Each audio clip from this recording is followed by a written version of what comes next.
Hello everybody, welcome to the channel. If it's your first time here, thank you for joining. If you've been in before, welcome back and thank you. Today I'm going to be reading chapter 15 of the Kybalion, Hermetic Philosophy, 7 Ancient Egypt Laws, the original 1908 edition, written by the three initiates. Today's chapter 15, is the Hermetic Axioms. It's the final chapter in this book.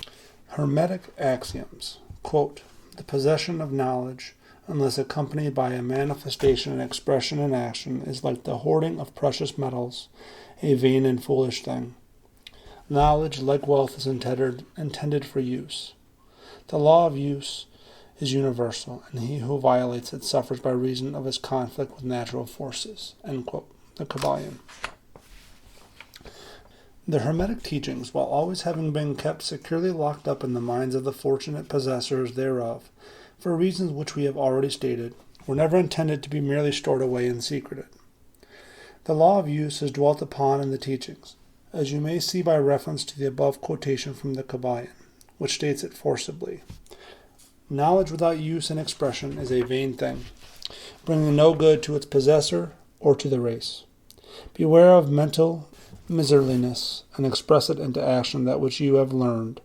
Study the axioms and aphorisms, but practice them also. We give below some of the more important Hermetic axioms from the Kybalion, with a few comments added to each. Make these your own and practice and use them, for they are not really your own until you have used them. Quote, to change your mood or mental state, change your vibration. End quote. The Kybalion. One may change his mental vibrations by an effort of will in the direction of deliberately fixing the attention upon a more desirable state. Will directs the attention, and attention changes the vibration. Cultivate the art of attention by means of the will, and you have solved the secret of the mastery of moods and mental states. Quote, to destroy an undesirable rate of mental vibration, put into operation the principle of polarity and concentrate upon the opposite pole to that which you desire to suppress. Kill out the undesirable by changing its polarity. End quote. The Kybalion. This is one of the most important of the Hermetic formulas. It is based upon true scientific principles. We have shown you that a mental state and its opposite were merely the two poles of one thing, and that by mental transmutation the polarity might be reversed.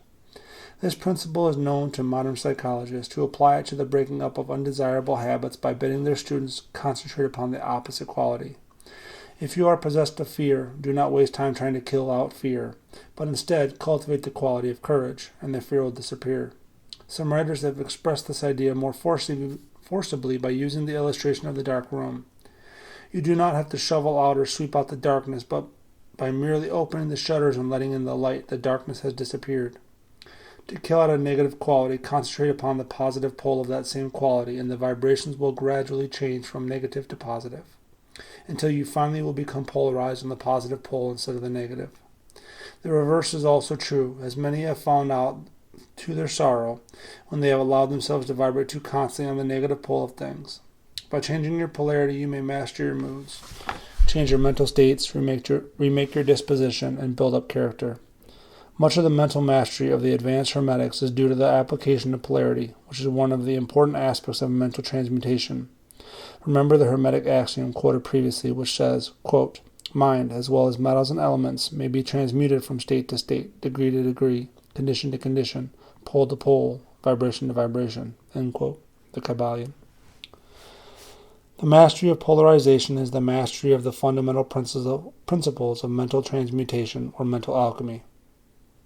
For unless one acquires the art of changing his own polarity, he will be unable to affect his environment.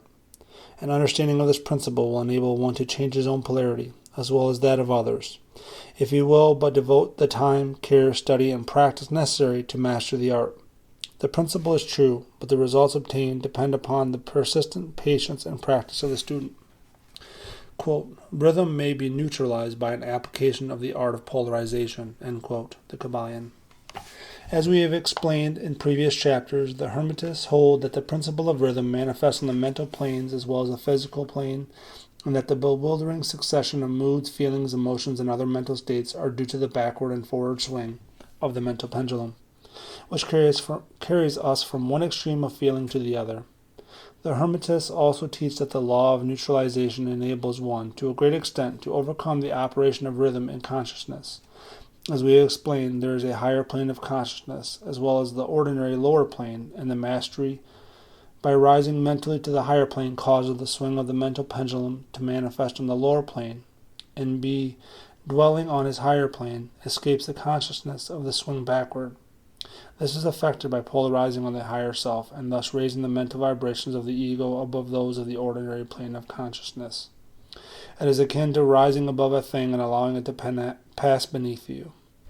The advanced Hermetist polarizes himself at the positive pole of his being, the I am pole, rather than the pole of personality, and by refusing or denying the operation of rhythm, raises himself above its plane of consciousness, and standing firm in his statement of being, he allows the pendulum to swing back on the lower plane without changing his polarity. This is accomplished by all individuals who have attained any degree of self-mastery, whether they understand the law or not. Such persons simply refuse to allow themselves to be swung back by the pendulum of mood and emotion, and by steadfastly affirming the superiority they remain polarized on the positive pole. The master, of course, attains a far greater degree of proficiency, because he understands the law which he is overcoming by a higher law, and by the use of his will. He attains a degree of poise and mental steadfastness almost impossible of belief on the part of those who allow themselves to be swung backward and forward by the mental pendulum of moods and feelings. Remember always, however, that you do not really destroy the principle of rhythm, for that is indestructible. You simply overcome one law by counterbalancing it with another, and thus maintain an equilibrium. The laws of balance and counterbalance are in operation on the mental as well as on the physical planes, and an understanding of these laws enables one to seem to overthrow laws, whereas he is merely exerting a counterbalance. Quote, "Nothing escapes the principle of cause and effect, but there are many planes of causation, and one may use the laws of the higher to overcome the laws of the lower." End quote. The Kybalion. By an understanding of the practice of polarization, the Hermetists rise to the higher plane of causation and thus counterbalance the laws of the lower planes of causation. By rising above the plane of ordinary causes, they become themselves in a degree causes instead of being merely caused. By being able to master their own moods and feelings, and by being able to neutralize rhythm, as we have already explained, they are able to escape a great part of the operations of cause and effect on the ordinary plane. The masses of people are carried along, obedient to their environment, the wills and desires of others stronger than themselves, the effects of inherited tendencies, the suggestions of those above them, and other outward causes, which tend to move them about on the chessboard of life like mere pawns. By rising above these influencing causes, the advanced Hermetists seek a higher plane of mental action, and by dominating their moods, emotions, impulses, and feelings, they create for themselves new characters, qualities, and powers, by which they overcome their ordinary environment, and thus become practically players instead of mere pawns. Such people help to play the game of life understandingly, instead of being moved about this way and that way by stronger influences and powers of will. They use the principle of cause and effect instead of being used by it. Of course, even the highest are subject to the principle as it manifests on the higher planes, but on the lower planes of activity, they are masters instead of slaves, as the Kybalion says.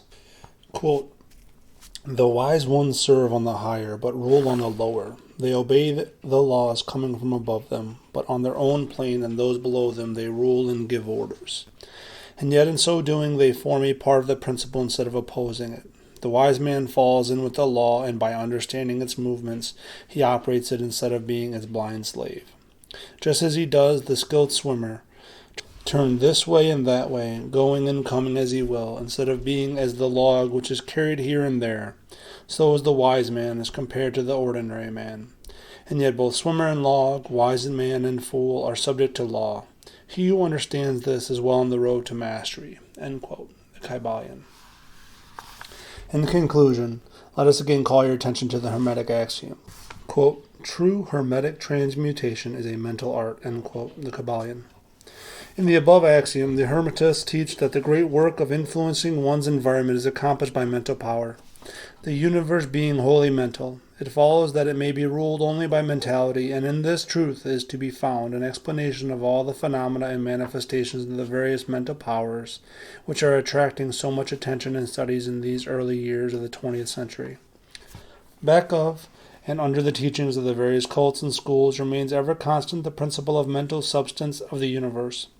If the universe be mental in its substantial nature, then it follows that mental transmutation must change the conditions and phenomena of the universe.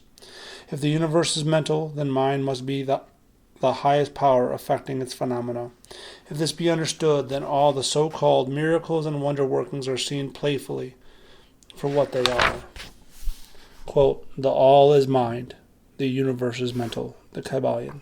Thank you all so much for listening. I hope you've enjoyed the readings from the Kybalion, the Hermetic Philosophy. I look forward to having you join me for the next book. That should be posted very soon. Please be sure to like and follow the channel. Share with anybody you know that might enjoy these readings. If you have any suggestions for books you'd like to hear, or articles or essays, please leave them in the comments. Thank you all so much and have a wonderful and beautiful day.